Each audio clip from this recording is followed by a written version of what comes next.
Lepo pozdravljeni na mariborskem pokopališču Pobrežje. Zakaj smo tukaj? Stojimo pred Plečnikovo grobnico srca Jezusovega in sicer zato, ker letos praznujemo 150. obletnico največjega slovenskega arhitekta.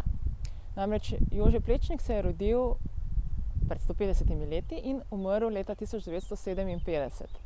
Gre za najpomembnejšega arhitekta sodobne, moderne arhitekture in pa oblikovalca, celo profesorja na Univerzi v Ljubljani. Svojo arhitekturo, svojim delom je zaznamoval predvsem Ljubljano, Prago in Dunaj. Nekaj korakov ali pa nekaj sledi je pa pustil tudi v Mariboru. In en takšen primer je tale grobnica, ki jo je naredil za jezuitski red leta 1932. Stojimo pred njo zato, ker gre v bistvu za edini primer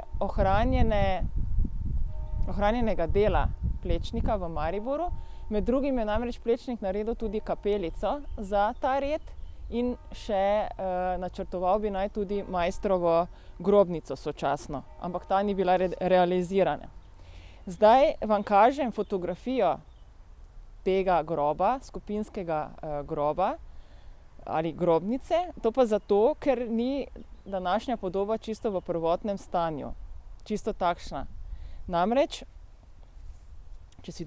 upam, da se to vidi, gre za grobnico, širšo grobnico, ki je vidna iz obeh smeri, torej iz obeh poti pokopališča. Razdeljena je v 6 pravokotnih, talno je razdeljena v 6 pravokotnih delov, spodaj 6 kvadratov, ki so ločeni z betonskimi cezurami. In prvotno je bila kombinacija torej zelene zasoditve, vegetacije in prodnikov. Potem osrednji del tega groba so trije veliki kubusi. Na osrednjem je monogram teh jezuitov, torej IHS in pa križ oziroma prisotnost Jezusa. Okoli pa je bila takšna betonska ograda, ki pa ni bila med sabo fizično povezana. To pa zato poudarjam, ker danes pa to je.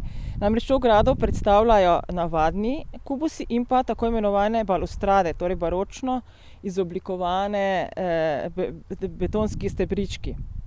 In to, da tale vrt, poslednji vrt, ni bil čisto fizično povezan, pa je simbolni pomen te moči skupnosti, torej moč skupnosti. Danes pa je žal to zabrisano. Če pogledamo, kako je danes od tele, en del teh stebričkov je celo umaknjen in celoten grob oziroma grobišče pa je povezano z tole kovinsko ogrado, ne. V bistvu se ta simbolni in pa estetski ali pa vizualna podoba spremeni, izgubi. Zdaj se mi pa zdi zanimivo, če smo zdaj že tukaj, pa če govorimo o tem redu, da pokažem in povem tudi nekaj o kapeli, Jezusovi kapeli, ki jo je naredil sočasno leta 1932 za jezuitski red v Mariboru. Gre za kapelo, ki je žal tudi več ni v prvotnem stanju oziroma bolje rečeno na prvotnem mestu. Namreč to kapelo je Plečnik opremil v stavbi na Ljubljanski 13. Torej, v bistvu, to je tam ob tirih, kjer je danes ta nova zasaditev, nov Magdalenski park. To gre za tole stavbo. V pritličju katere je bil ta poseben Plečnikov prostor oziroma kapela.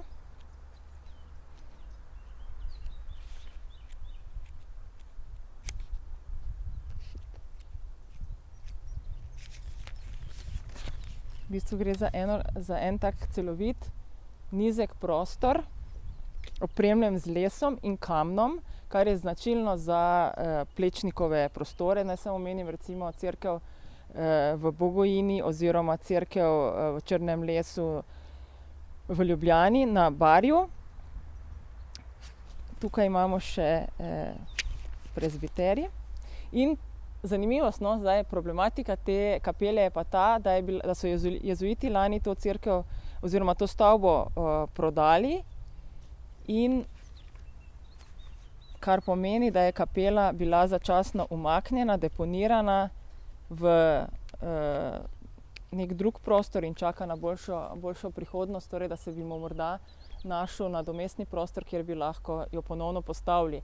Ampak meni oziroma stroki, umetnostno-zgodovinski, konzervatorski stroki, se pa zdi to morda malo ne problematično, ampak v bistvu zelo kočljivo vprašanje, kaj zdaj pomeni postaviti Plečnikovo stvaritev nekam drugam, kot je bila prvotno namenjena.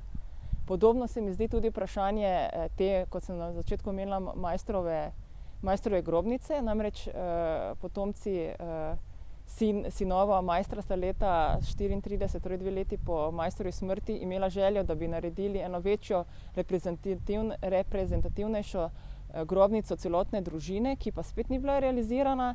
Kot vemo, pa je bilo leta 1918 ob spominu na torej konec Prve svetovne vojne oziroma velikih Maistrovih akcijah v tistem času v Mariboru, je bila spet pobuda, da bi postavili tole grobnico Maistru.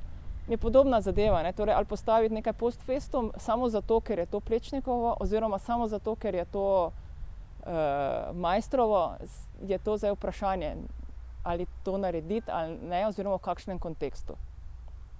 Čisto za konec pa omenim samo še eno sled Plečnika, Plečnikovih načrtov. Namreč po Plečnikovih idejah je oblikovan tudi